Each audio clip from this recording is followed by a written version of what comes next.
दोस्तों, गंगोत्री देवी उम्र 41 वर्ष। कई बेटे और बेटियां गंगोत्री देवी के रहते हैं, लेकिन जो गंगोत्री देवी रहती है, जब उनके घर दूध देने वाला गवाला आता है जिसकी उम्र 41 वर्ष रहती है, तो वो उस दूध वाले के साथ ही घर के अंदर ही, बाकी आप समझदार हैं कि क्या करती होंगी, क्या कर रही होंगी। अब जो गंगोत्री देवी रहती है वो उस गवाले के साथ हर दिन घर के अंदर बहुत सारी चीजें किया करती, वो भी अपने पति के सामने। पति जो अपनी ही पत्नी को किसी पराये मर्द के साथ देखता है, लेकिन वो ना तो अपनी पत्नी को कुछ बोलता है और ना ही उस दूध वाले को गवालिए। अब आप भी सोच में पड़ गए होंगे कि भला एक पति ऐसा कैसे कर सकता है कि अपनी पत्नी को किसी पराये मर्द के हाथों सौंप दे और फिर वो दोनों एक दूसरे के साथ प्रेम प्रसंग में लग जाए। बाकी आप समझ सकते हैं कि मैं यहाँ कहना क्या चाह रही होंगी। अब कई घंटे तक वो दूध वाला और गंगोत्री देवी एक साथ एक ही कमरे में, और यहाँ पर पत्नी अपने पति के सामने ही इन सारी चीजों में लगी रहती है।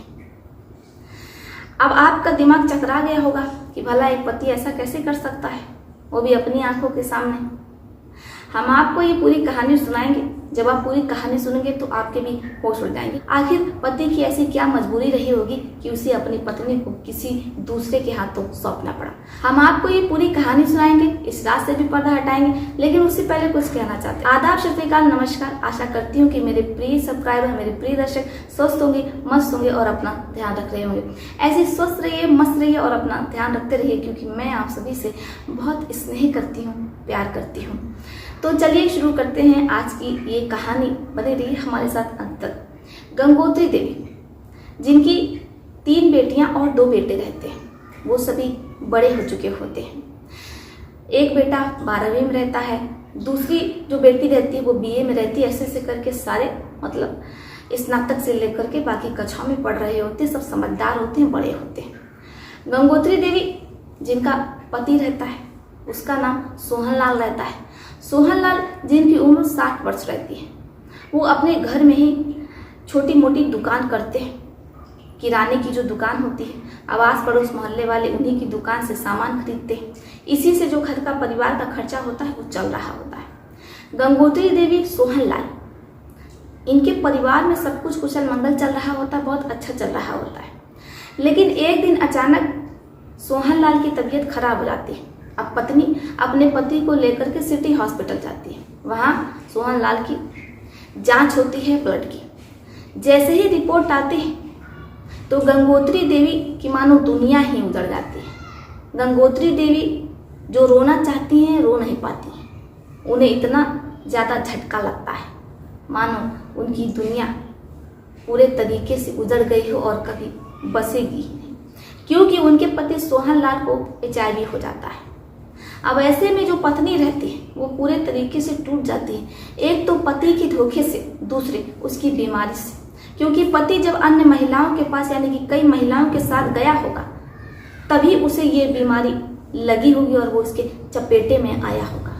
अब पत्नी अपने पति से पूछती है कि आखिर तुमने मुझे धोखा क्यों दिया और तुम कितनी महिलाओं के पास गई। मैं तुम्हें मना करती थी कि महिलाओं के साथ ये सारी चीजें करना बहुत गलत है, देखना तुम्हें पाप लगेगा।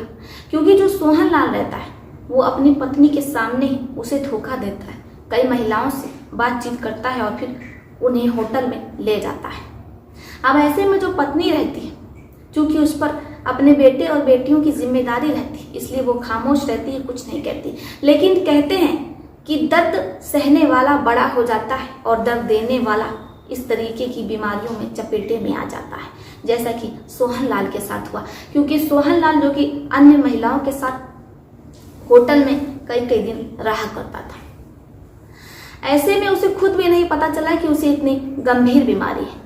क्योंकि अक्सर ऐसा देखा गया कि बहुत सी महिलाओं को, पुरुषों को पता होता है कि उन्हें ये बीमारी है, लेकिन इसके बावजूद वो नहीं बताते, क्योंकि उनके अंदर जो जहर होता है कि उन्हें ये बीमारी लग गई, जो फ्रस्ट्रेशन होता है, उसी फ्रस्ट्रेशन को कम करने के लिए लोग दूसरों को भी वो बीमारी पहुंचाते रहते। उन्हें पता होता है कि उन्हें है, लेकिन फिर भी वो ऐसे महिलाओं और पुरुष के साथ ऐसा करते हैं जिन्हें ये रोग नहीं होता है और फिर उन्हें भी वो रोग हो जाता है, फिर उनके द्वारा ये कई लोगों में फैल जाता है। यहाँ तक कि ये जो रोग होता है वो थूक के द्वारा भी होता है। चाहे आप कितना भी प्रोटेक्शन का इस्तेमाल क्यों ना कर लें, आपको पता है कि उसमें क्या दिक्कतें आती हैं, समस्याएं आती हैं, क्योंकि अक्सर वो खुल जाता है। खुलने का मतलब यहाँ आप समझ सकते हैं, क्योंकि मैं उस शब्द का इस्तेमाल नहीं कर सकती हूँ इसलिए मैं आपको बता रही हूँ।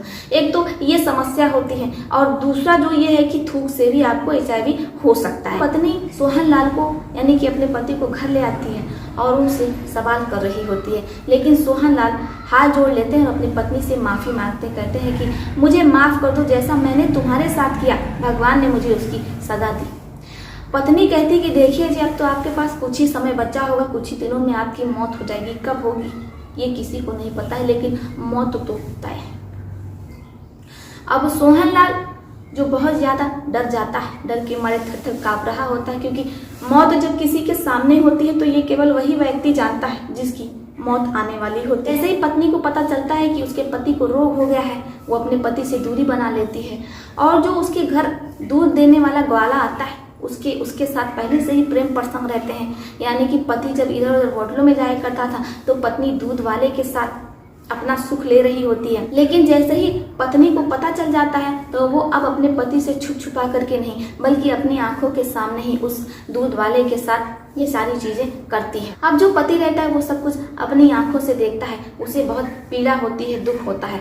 जब वो अपनी पत्नी से कहता है कि देखिए आप हमारे सामने ऐसा क्यों करती हैं, आपको तो पता है कि मैं कुछ ही दिनों का मेहमान हूँ। पत्नी कहती कि देखिए, दुनिया से जाने से पहले आप इस दुख को, इस पीड़ा को महसूस करें कि इसमें कितना दर्द होता है। इसीलिए मैं आपके सामने ये सारी चीज़ें करती हूँ ताकि आपको पता चले कि धोखा क्या होता है, झूठ क्या होता है, फरेब क्या होता है और उसमें कितनी तकलीफ होती है, कितना दुख होता है उस इंसान को जिसे ये सारी चीज़ें मिल रही होती हैं। अब जो सोहन लाल रहता है वो अपनी पत्नी के आगे हाथ जोड़ लेता है और कहता है कि देखो, जब तक मैं इस दुनिया में हूँ, जीवित हूँ, तब तक तो तुम मुझ पर दया करो, रहम करो। लेकिन जो पत्नी रहती है वो कहती है कि आपने क्या मुझ पर दया की थी, क्या रहम किया था कि मैं आप पर करूँ। आशा करती हूँ दोस्तों कि आपको इस प्रेरणादायक कहानी से बहुत कुछ सीखने और समझने को मिला होगा। कहते हैं कि कर्मा जरूर लौटता है। अगर आपने किसी को दुख पहुंचाया है, धोखा दिया है, तो वो वापस लौट करके आपको भी मिलता है।